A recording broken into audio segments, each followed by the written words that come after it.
إنا نحن نزلنا الذكر وإنا له لحافظون.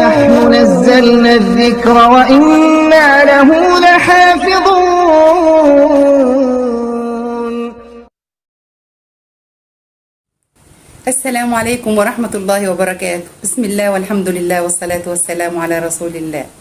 طبعا الجنة غالية ولكن مهرها معنا كلنا. سيدنا رسول الله صلى الله عليه وسلم علمنا 5 أفعال لو عملناهم ندخل الجنة إن شاء الله. هنعرف إن شاء الله إيه ال5 أفعال دول، وحاجات سهلة جدا وبسيطة جدا وبنعملها، ولكن لما نجدد النية إن شاء الله هنؤجر أجر عظيم، وربنا يتقبل مني ومنكم صالح العمل ويجعلني وإياكم من أهل الجنة يا رب. هنعرف الكلام الجميل ده كله بس بعد ما نثني على ربنا الكريم بما هو أهل له، وبعد ما نصلي على حبيبنا المصطفى صلى الله عليه وسلم بما يستحقه، وبعد ما تعملوا لايك للفيديو عشان العلم النافع ده ينتشر وربنا يجعله في ميزان حسناتكم يا رب إن شاء الله. اللهم إني أقسم عليك باسمك الأعظم الذي إذا دعيت به أجبت وإذا سئلت به أعطيت أن ترزقني وكل من سمع هذا الفيديو وكل من قال آمين. اللهم إنا نسألك أن ترزقنا الفردوس الأعلى وإن قصرت أعمالنا يا رب العالمين. الجنة غالية، ربنا يرزقني وإياكم إياه، ولكن سيدنا رسول الله صلى الله عليه وسلم علمنا 5 حاجات لو عملناهم إن شاء الله نصل للجنة بأكثر الطرق بإذن الله. أول حاجة أن النبي صلى الله عليه وسلم قال: من قرأ آية الكرسي دبر كل صلاة مكتوبة لا يمنعه من دخول الجنة إلا أن يموت. الله أكبر. يعني سبحان الله، حاجة سهلة جدا. كل ما حد فينا يصلي فرض من الفروض المكتوبة الظهر أو العصر أو المغرب ويقرأ بعدها آية الكرسي ويداوم على ذلك لا يمنعه من دخول الجنة إلا إنه عايش. أول ما يموت على طول بإذن الله يدخل الجنة ويشوف الجنة رأي العين ويبقى قبره روضة من رياض الجنة إن شاء الله. أظن أول حاجة سهلة جدا جدا جدا. حديث النبي صلى الله عليه وسلم: من قرأ آية الكرسي دبر كل صلاة مكتوبة لا يمنعه من دخول الجنة إلا أن يموت. ربنا يطول أعماركم جميعا، ويا رب نداوم على العادة الطيبة الجميلة دي عشان إن شاء الله نضمن الجنة، والضامن هو الله سبحانه وتعالى. تاني حاجة سيدنا رسول الله صلى الله عليه وسلم علمها لنا، وحاجة برضو سهلة قوي كلنا حافظينها وكلنا بنقولها: دعاء سيد الاستغفار.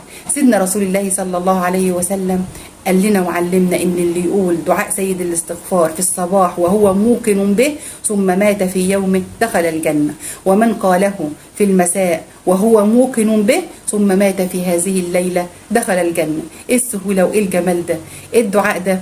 اللهم انت ربي لا إله إلا أنت خلقتني وأنا أمتك. طبعا الراجل يقول عبدك، وممكن الست تقول وأنا عبدك، لأن احنا كلنا عبيد لله سبحانه وتعالى. خلقتني وأنا عبدك وأنا على عهدك ووعدك ما استطعت، أعوذ بك من شر ما صنعت، أبوء لك بنعمتك علي وأبوء بذنبي فاغفر لي فإنه لا يغفر الذنوب إلا أنت. سهل قوي وكلنا حافظينه. لازم نقوله في أذكار الصباح والمساء. اللي يقوله الصبح ويموت في اليوم ده هو ضمن الجنة إن شاء الله، واللي يقوله آخر النهار في المساء ويموت في هذه الليلة بإذن الله ربنا يجعله من أهل الجنة. بس لازم يبقى عندنا يقين في الله، ولازم نصدق ربنا ونصدق وعد ربنا وما نستهونش أي حاجة. ده ممكن عمل صالح صغير جدا يكون سبب في دخول الجنة. سبحان الله. سيدنا رسول الله صلى الله عليه وسلم قال: لا تحقرن من المعروف شيء وإن تلقى أخاك بوجه طلق، إنك تبتسم في وش أخوك. فالجنة على قد ما هي غالية إلا إن مهرها في إيدنا كلنا. ربنا يرزقني وإياكم الجنة يا رب. ثالث حاجة سيدنا رسول الله صلى الله عليه وسلم علمها لنا: إسباغ الوضوء. لو دخلنا اتوضينا وأسبغنا الوضوء وأحسننا الوضوء زي وضوء النبي صلى الله عليه وسلم، ثم قلنا: أشهد أن لا إله إلا الله وأشهد أن محمدا رسول الله، اللهم اجعلني من التوابين واجعلني من المتطهرين، إلا فتحت له أبواب الجنة 8 يدخل من أيها شاء. الله أكبر. إيه السهولة وإيه الجمال ده. إحنا بنتوضى كل شوية، ما عليك يا أخي أو يا أختي، لأنك بعد ما تخلص وضوء أول ما تتوضى توحد رب، تشهد، يعني تعلن الشهادة: أشهد أن لا إله إلا الله وأن محمدا رسول الله. وبعدين نقول اللهم اجعلني من التوابين واجعلني من المتطهرين. وفي كمان ذكر هنا حلو جدا جدا جدا لسعة الرزق وللبركة. بعد ما نخلص كده نقول ايه؟ اشهد ان لا اله الا الله وان محمدا رسول الله، اللهم اجعلني من التوابين واجعلني من المتطهرين. والذكر التاني نقول ايه؟ اللهم اغفر لي ذنبي ووسع لي في داري وبارك لي في رزق. 3 حاجات دول ناخد هنا نضمن الجنة ان شاء الله، يفتح لنا ابواب الجنة الثمانية. احنا بنقول ايه؟ وسع لي في داري، ربنا يوسع دارك دنيا واخره ويبارك لك في رزقك، الرزق كل ما هو عندك، زوجة او زوج، اولاد، بيت، مال، ربنا انت بتدعي بالبركه، او انت يا اخي بتدعي بالبركه في كل امور حياتك. وفي مغفره الذنب، عايزين اكتر من كده؟ يبقى بعد كل وضوء لو قلنا دول ربنا ان شاء الله هيرزقنا الجنه. اشهد ان لا اله الا الله واشهد ان محمدا رسول الله، اللهم اجعلني من التوابين واجعلني من المتطهرين. ونقول ايه كمان؟ اللهم وسع لي في داري وبارك لي في رزقي واغفر لي ذنبي. سهل خالص، ربنا يرزقني واياكم من فضله ويجعلني واياكم من اهل الجنه يا رب. رابع حاجة سيدنا رسول الله صلى الله عليه وسلم علمها لنا: ألا تدخلوا الجنة حتى تؤمنوا ولا تؤمنوا حتى تحابوا. قالوا طب كيف نتحب يا رسول الله؟ أفشوا السلام بينكم، نلقي السلام على كل من عرفنا، كل ما احنا ماشيين كده نلقي السلام على الناس. طبعا الكلام ده للرجال مش للنساء، يعني الاخوات الرجال طول ما هم ماشيين كده يسلموا على الناس، والاخوات يسلموا على النساء. لو اخت قابلت اخت تسلم عليها، قابلتها على السلم، قابلتها في الشارع، ايه المشكله ان لما تلقي السلام؟ القي السلام على من عرفت ومن لم تعرف. فدي حاجه من اسباب دخولك الجنه، يعني بتزرع المحبه، بتزرع الالفه، بتجدد الايمان في القلب، بتاخد حسنات، لان انت لما بتقولي لحد السلام عليكم ورحمة الله وبركاته خدت 30 حسنة، ولو رد عليك خد زيهم. طيب لو هو ما ردش الملائكه كلها بترد عليك، يبقى احنا كده كده ايه؟ كسبانين. وكمان زي ما هدي النبي صلى الله عليه وسلم وسيدنا النبي علمنا، بتزرع المحبه بين القلوب، وده سبب، والمحبه دي سبب من اسباب دخولنا الجنه، لان في ناس يظلهم الله في ظله يوم لا ظل الا ظله. منهم مين؟ 2 تحابا في الله اجتمعا عليه وتفرقا عليه.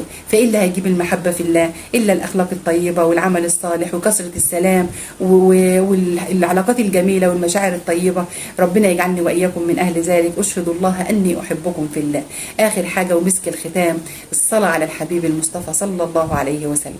في حديث طويل في ان من صلى علي صلاه صلى الله عليه بها 10. فتخيلي لما تصلي على النبي صلاه وربنا يصلي عليك بها 10. وفي كمان من صلى علي 10 صلاه، قد يعني من اللي يصلى على رسول الله صلى الله عليه وسلم 10 صلوات غفر الله له 10 خطيئات، وغفر الله له 10 خطيئات ورفعه 10 درجات، ويعني كرم ما بعده كرم. وايه كمان؟ من صلى علي 100 صلاه قضى الله له 100 حاجه، 70 منها من حوائج الاخره و30 من حوائج الدنيا. ومن صلى على رسول الله 1000 صلاة لم يمت حتى يبشر بالجنة. فأكثروا من الصلاة على الحبيب، تقضى الحوائج، تغفر الذنوب، تكفر السيئات، يتوسع الرزق. اللي عايز يخلف يصلي على النبي، اللي عايز يبقى غني يصلي على النبي، اللي عايز الجنة يصلي على النبي. فأكثروا من الصلاة على رسول الله صلى الله عليه وسلم. وأسأل الله العظيم رب العرش العظيم أن يرزقني وإياكم الجنة وما فيها، ويجعلني وإياكم من أهل الجنة، ونتقابل يا رب في الجنة على سرر متقابلين. يعني سبحان الله، يعني أنا بنتظر اليوم ده بفارغ الصبر، إن أشوف حبايبي اللي ربنا ربط قلوبنا مع بعض بالمحبة في الله من غير ما نشوف بعض. أتمنى أن أنا ألقاكم على حوض رسول الله صلى الله عليه وسلم، وأتمنى أن أنا ألقاكم في الفردوس الأعلى من غير هم ولا غم ولا نصب ولا وصب ولا قدر ولا تعب. ونتقابل كده على سرر متقابلين في أنهار الجنة وفي سوق الجنة وفي حدائق الجنة وفي قصور الجنة.